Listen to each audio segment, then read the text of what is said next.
Thor, I've made you wait long enough. I mean, you were so kind to come on this podcast to give me your time. We're talking about quarterbacks, and I made you wait 38 minutes before we bring up JJ McCarthy. So let's get right into it. Why are you? First off, let's just start. Why are you? I have no idea who you're talking about, Heath. I have no preference for who my Vikings take in the draft. Why are you known as the JJ McCarthy guy? Because I started, back in early February, late January, I went on this rant about how people were ranking him as a late round 2 guy. And I said, he's a top 10 prospect in the class. And I didn't understand why, on some of these too early boards, why he was being ranked as a late round 2 guy. Again, coming as a guy that watches college football, covers college football, and then goes into the draft, it was pretty clear watching it, especially down the stretch there, that JJ McCarthy was a top 10 prospect in this class. The recruiting pedigree, the athleticism, the arm strength, the accuracy, on and on and on, the throwing on the run.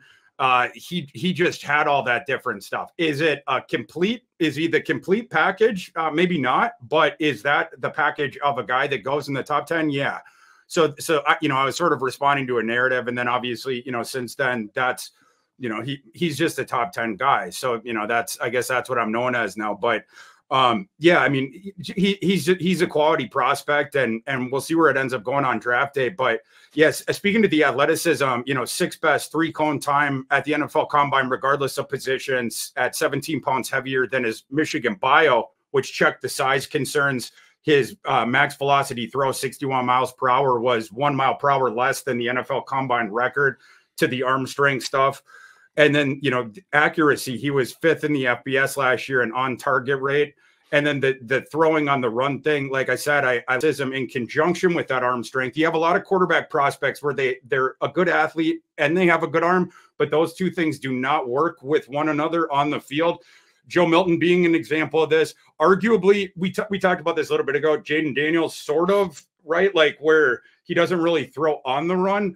JJ McCarthy last year was 72% and change completions overall against the best defensive strength on average, 1% and change. So he barely loses any accuracy whatsoever when he's scrambling, which is sort of unheard of. And then, of course, everyone out there has heard of all the high leverage stats with JJ McCarthy, best quarterback in this class on 3rd downs. And we mentioned before, he's one of the best, one of the 2 best between him and Drake May, throwing over the middle, those NFL concepts, the intermediate throws 9 to 20 yards down the field.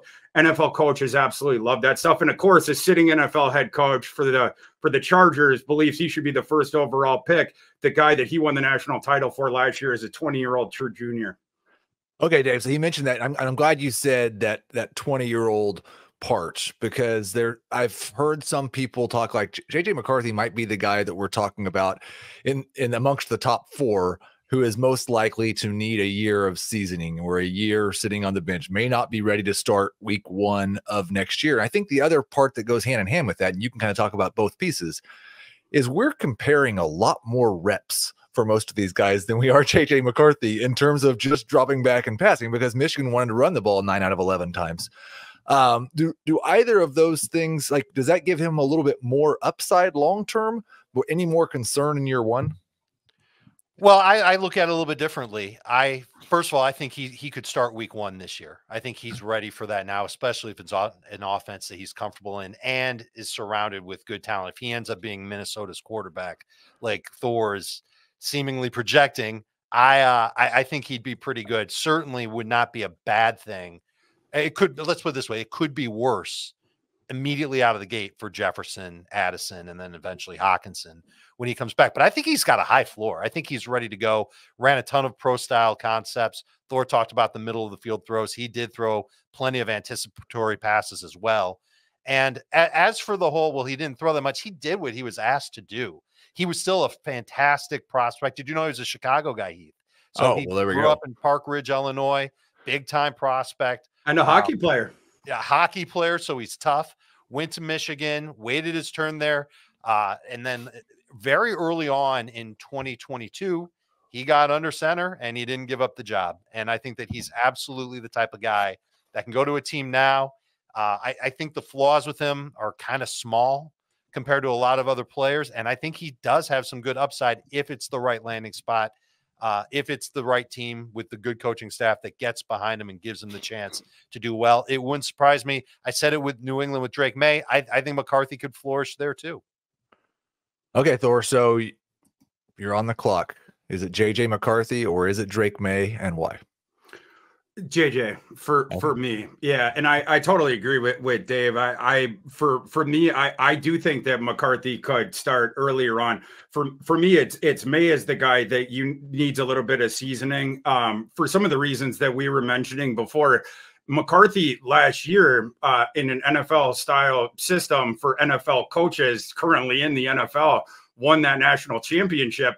And by the way, for all that narrative of like, oh, he was carried there, whatever, those are people that weren't watching last year. Michigan does not win the national title without JJ McCarthy. In fact, JJ McCarthy was the one that sent Nick Saban into the retirement home. They came back in that game because of JJ McCarthy. In the second half, it was JJ McCarthy. Made some incredible plays you don't see other people make. People need to go back and watch the play where they throw it out and then they throw it back to McCarthy, and then he catches the ball with one hand, pirouettes around. He's about to get blasted, somehow gets the ball off, throws it downfield. Roman Wilson catches it. And they came back from a double-digit deficit, and then they end up winning the game in overtime. But for me, it is McCarthy, and he's the guy, like, you could play him early. Would it be on a playoff contender? I'm not sure about that, but the Vikings could be the exception to that. He can absolutely run a system. Like I said, you saw that last year. He's not going to make mistakes. That last year, outside of after the Bowling Green game, the Bowling Green game was weird in September, but he only had one interception after that. And you're talking about these nasty defenses that he was playing in procession. Penn State, Ohio State, Iowa, Alabama, Washington in the national title game, just over and over again. So I do think that he could play early, JJ McCarthy.